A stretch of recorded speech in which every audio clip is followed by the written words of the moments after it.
The National Police Service has termed the Azimio coalition's planned mass action on Monday as illegal, saying anyone participating in the protests will be conducting an illegality. Well, Nairobi Police Commander Adamson Bungei says Azimio failed to meet the threshold to hold the protests, as the law requires that one informs police of intended protest at least 3 days prior. The Nairobi police boss saying police were only informed of the intended mass action on Saturday night.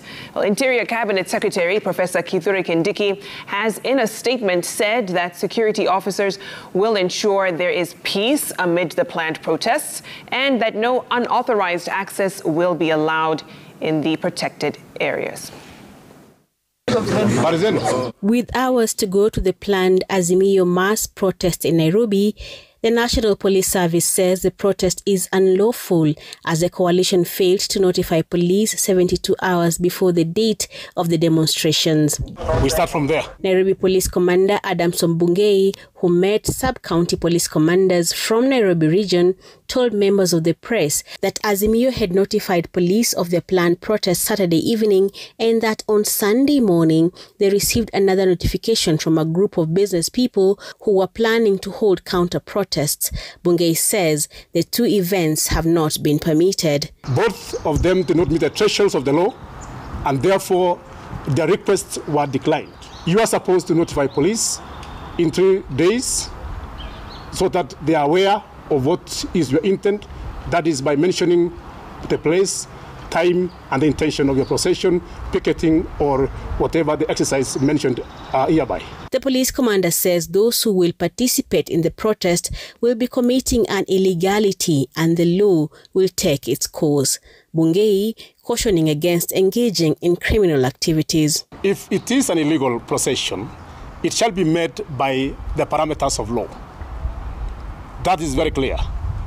2, State House is a protected area. There will be no roads closed. There are no roads closed. The whole roads will be operational.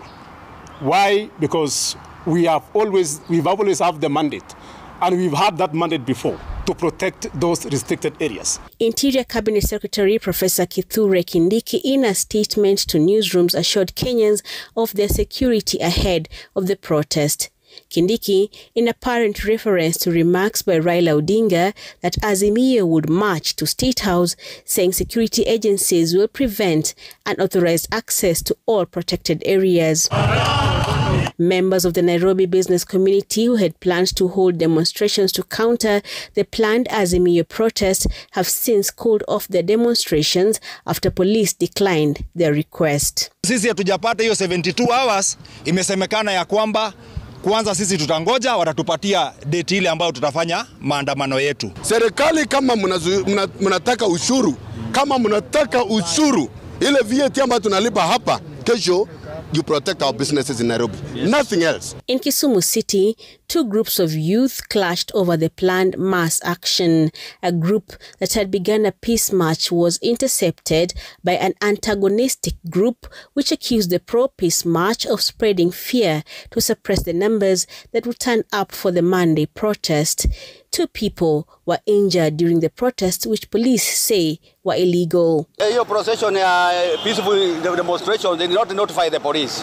Hawa watu wameingia na kuingia kwa streets. So tunaomba next time it is good to notify the OCS.